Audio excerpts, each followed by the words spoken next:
Indonesia is a country with more than 200 million followers of Islam, a nation renowned for its ability to combine many different traditional beliefs with those of the Muslim faith.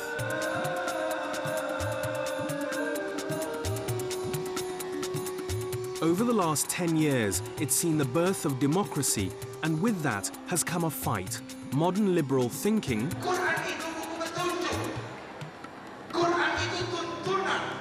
versus those who want Islam to wholly determine the country's politics.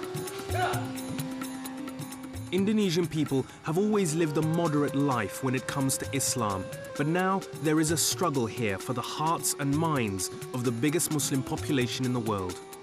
I've come to Indonesia to travel across this vast country to see a struggle between two very different visions of its future, and to see whether political Islam and democracy can coexist. It's a struggle that will have repercussions not just for Indonesia, but for the whole world and the war on terror.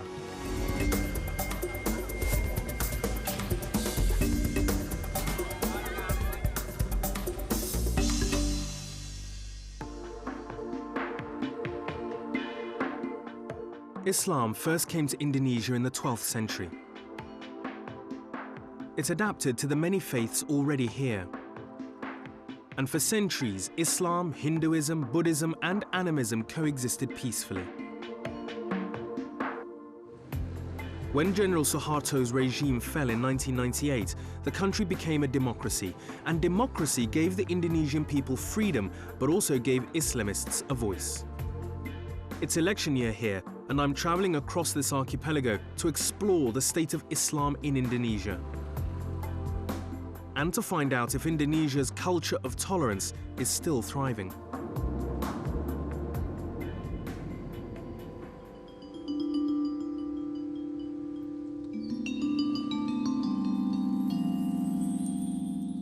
I begin my journey in Bali, an idyllic island populated by a Hindu majority.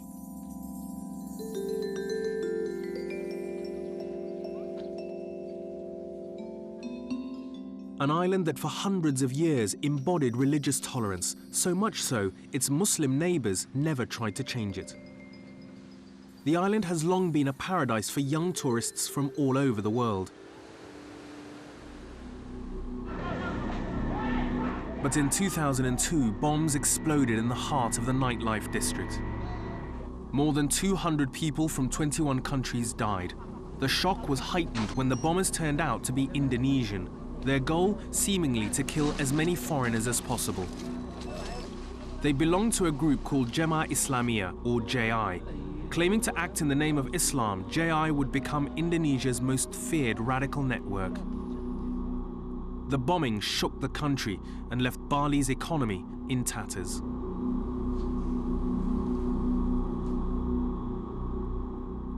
I'm introduced to Sonny, a man whose life was shattered that night. Like thousands of other Indonesians who work in Bali, he is Muslim. His wife was leaving work and was killed instantly when the bombs exploded. What did you think once you knew that the bombing was actually carried out by fellow Indonesians? Tentu saya marah. Saya marah karena apa? Ini sudah mengganggu kerukunan umat beragama. Jadi Hindu dan Muslim saat itu saling curiga. Do you think Indonesia can defeat the kind of violent extremism that the bombers represent? Kalau saya lihat menurut pandangan pribadi saya, untuk Muslim yang ekstrim, mudah-mudahan tidak berkembang terlalu besar.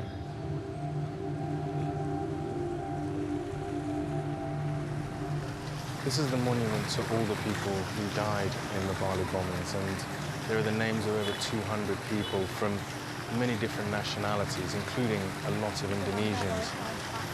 It's only when you see this monument that you realize the truly international scale of the attack here and its consequences.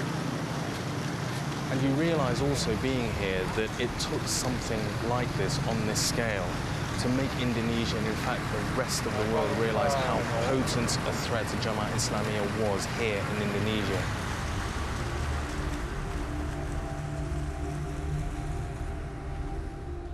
The Bali atrocity was the most prominent attack in a terror campaign that between 2000 and 2005 killed hundreds of civilians and injured many more.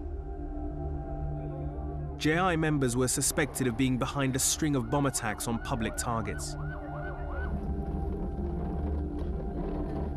It led many to fear that this kind of violence would change Indonesia's culture of tolerance for good.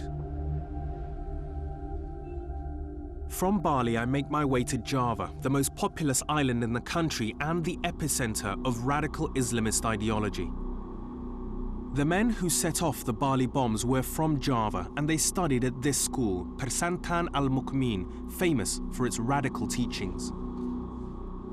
The school's headmaster, Abu Bakar Bashir, is perhaps the most infamous religious leader in Indonesia. He has been accused of being the spiritual leader of JI, though he strongly denies any involvement with the Bali bombings. But the 1,200 students enrolled in the school are guided by Bashir's brand of political Islam. The students tell me proudly that they don't follow the national curriculum. Islam is their teacher. But I can't work out how much is youthful bravado and how much is belief in violent confrontation.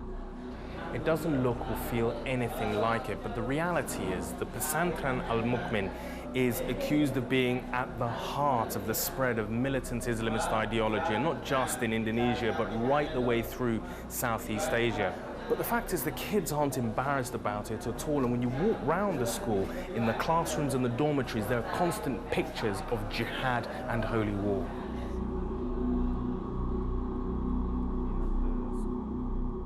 The boys' school projects, for example, feature people considered to be enemies of the West. When you are making this poster, why did you put these pictures? I mean, I can see lots of, people from the world of jihad, Khattab, Osama bin Laden, Hamas. Why are these important? Oh, yeah. They are my idol in my life. I want to be like that. I think that the purpose is how to give the information about the leaders of Mujahid in the world. This place is flourishing. They tell me enrollment is going to double this year. But I'm not at all sure how far Bashir's messages carry outside the school's walls.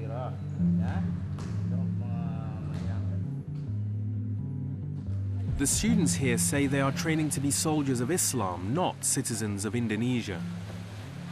The school day seems to be more focused on paramilitary training and self-defense courses than anything else. Why do you feel it's important for young boys in Indonesia now to be ready to defend Islam, not only through their teachings, but also physically defend Islam? Why is that necessary? Dikarenakan itu perintah dari Nabi Muhammad SAW dan perintah dari Allah SWT. Kita disuruh mempersiapkan kekuatan fisik, kekuatan senjata, bukan untuk membunuh orang, tetapi untuk membela Islam. It's easy to forget that this man served 26 months in jail for being part of the conspiracy linked to the Bali bombings. But he insists that he is nothing more than the simple headmaster of this boarding school. Jadi saya dikaitkan itu merupakan fitnah.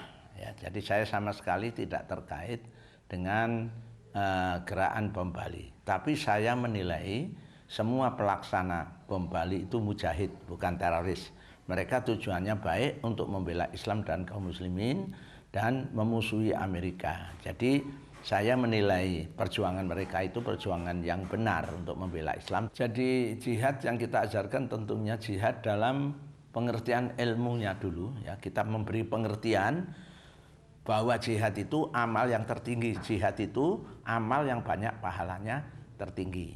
Nah, tujuannya apa? Untuk membela Islam dari serangan musuh.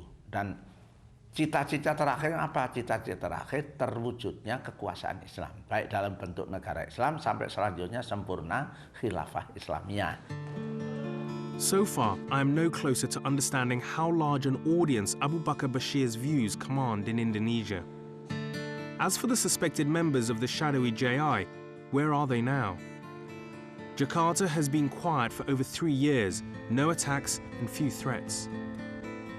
My next appointment is with Sydney Jones, a Southeast Asian terrorism expert from the think tank International Crisis Group. A small group within Jamaat Islamiyah took to heart the fatwa from Al-Qaeda of 1998 that said you have to go after the United States and its allies. Many people in Jamaat Islamiyah, even then, however, thought that was a misreading of jihad and believed that you could only go after Western targets if those targets were directly attacking you on Indonesian soil. Is JI still a threat, do you think? I mean, in terms of being able to carry out further attacks, but also a threat in terms of their ideology taking hold, especially amongst disaffected young Indonesians?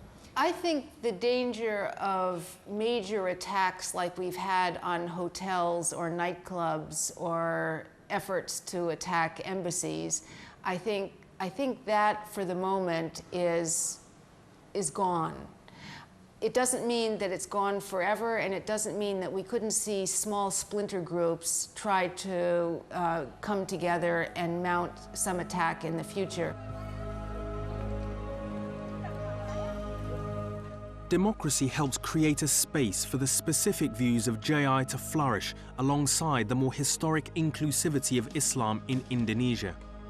But even for those who reject political Islam, I can see that the turmoil of the 1990s left a need for spiritual guidance, and Indonesia's concept of Islam is definitely changing.